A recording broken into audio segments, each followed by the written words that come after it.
नमस्कार, मैं स्वतंत्र कुमार और आप सभी का स्वागत करता हूं आपके अपने चैनल शॉर्ट हैंड टीम पर। तो दोस्तों, आज के इस वीडियो में हम लोग दैनिक जागरण के संपादकीय से 426 शब्दों के डिक्टेशन को लेंगे।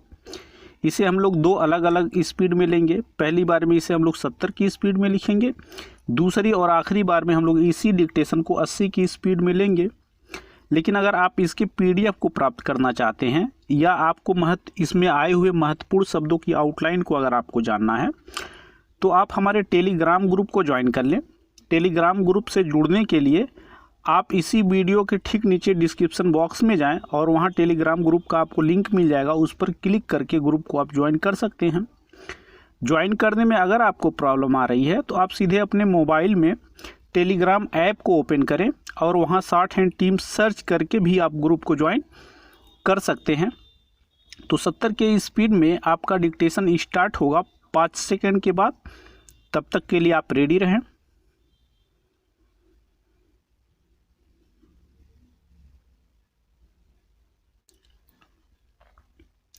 स्टार्ट। यदि प्रधानमंत्री ने कोरोना मरीजों की घटती संख्या के बाद भी लोगों को संक्रमण से बचने के लिए आगाह करने हेतु देश के नाम संबोधन की आवश्यकता समझी, तो इसका मतलब है कि वह कहीं ना कहीं इससे चिंतित हैं कि लोग अपेक्षित सावधानी नहीं बरत रहे हैं। उन्होंने यह सही कहा कि बहुत से ऐसे वीडियो सामने आ रहे हैं जिनमें यह दिखता है कि लोगों ने सतर्कता बरतनी बंद कर दी है। इसका कारण यह मिथ्या धारणा है कि कोरोना चला गया है या जाने वाला है। अभी ऐसे किसी नतीजे पर पहुंचना सही नहीं। इस नतीजे पर पहुंचने और उसके चलते सावधानी का परिचय न देने के खतरनाक परिणाम हो सकते हैं। ठीक वैसे ही जैसे कई यूरोपीय देशों और अमेरिका में देखने को मिल रहे हैं। वहाँ कोरोना संक्रमण की दूसरी लहर ने सिर उठा लिया है और इसके चलते फिर से प्रतिबंधात्मक उपाय लागू करने पड़ रहे हैं। यूरोप और अमेरिका में कोरोना संक्रमण की दूसरी लहर का एक कारण तो लोगों की ओर से पर्याप्त सतर्कता न बरतना दिखता है और दूसरा सर्दियों में इस वायरस की सक्रियता बढ़ जाना। भारत में भी सर्दी बढ़ रही है और इसी के साथ त्योहारों के आगमन के कारण सार्वजनिक स्थलों पर भीड़ बढ़ती दिख रही है।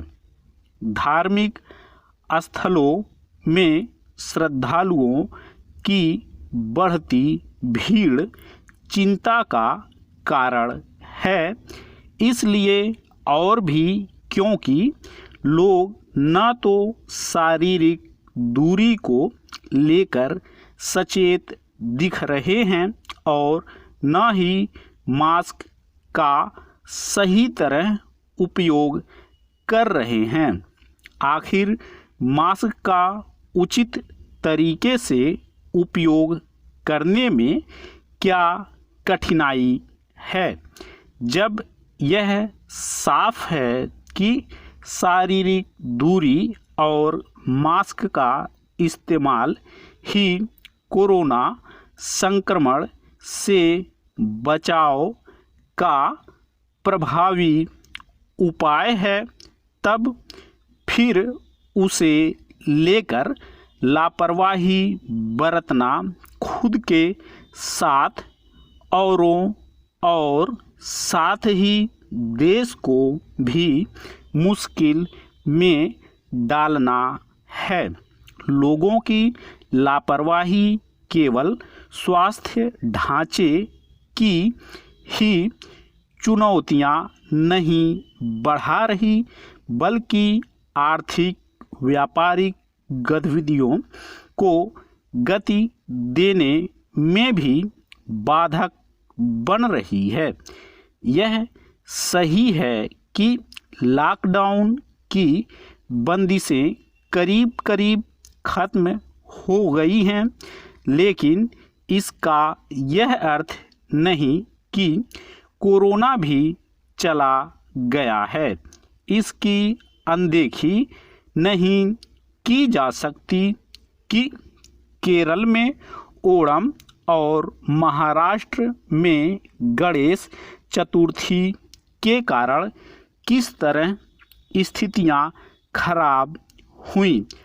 आम जनता को इससे अनभिज्ञ नहीं होना चाहिए कि कोरोना वायरस से उपजी महामारी ने जो क्षति पहुंचाई है, उसकी भरपाई करना अभी भी कठिन काम बना हुआ है। इस व्यापक क्षति को देखते हुए समझदारी इसी में है कि जब तक कोरोना पर काबू न पा लिया जाए, तब तक हर कोई जरूरी सावधानी का परिचय दे। स्टॉप। दोस्तों, इसी डिक्टेशन को दूसरी बार में हम लोग 80 की स्पीड में लेंगे और आपका समय स्टार्ट होगा 5 सेकंड के बाद। तब तक के लिए आप रेडी रहें।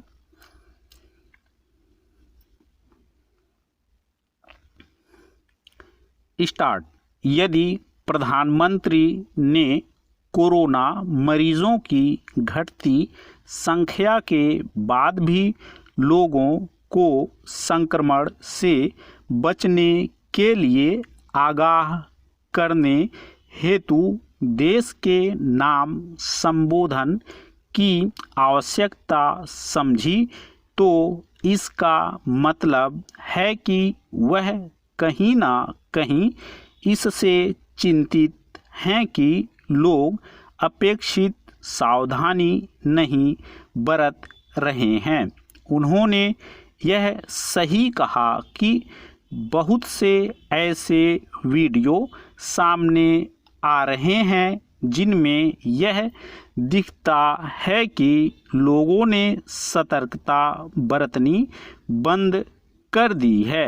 इसका कारण यह मिथ्या धारणा है कि कोरोना चला गया है या जाने वाला है। अभी ऐसे किसी नतीजे पर पहुंचना सही नहीं।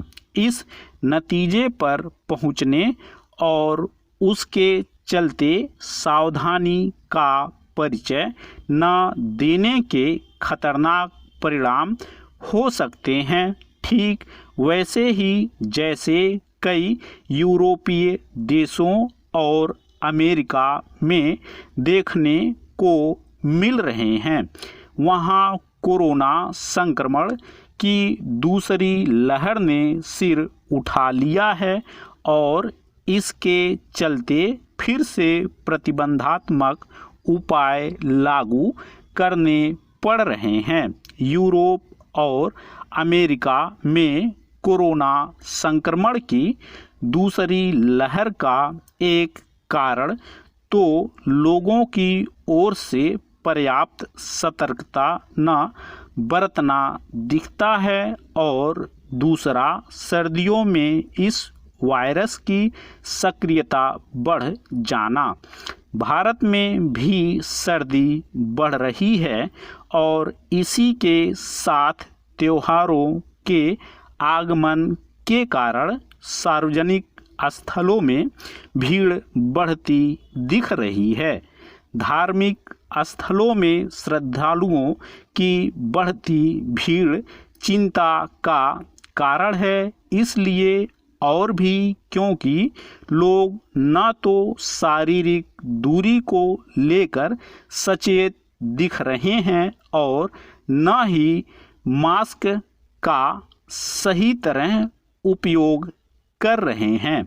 आखिर मास्क का उचित तरीके से उपयोग करने में क्या कठिनाई है, जब यह साफ है कि शारीरिक दूरी और मास्क का इस्तेमाल ही कोरोना संक्रमण से बचाव का प्रभावी उपाय है, तब फिर उसे लेकर लापरवाही बरतना खुद के साथ औरों और साथ ही देश को भी मुश्किल में डालना है।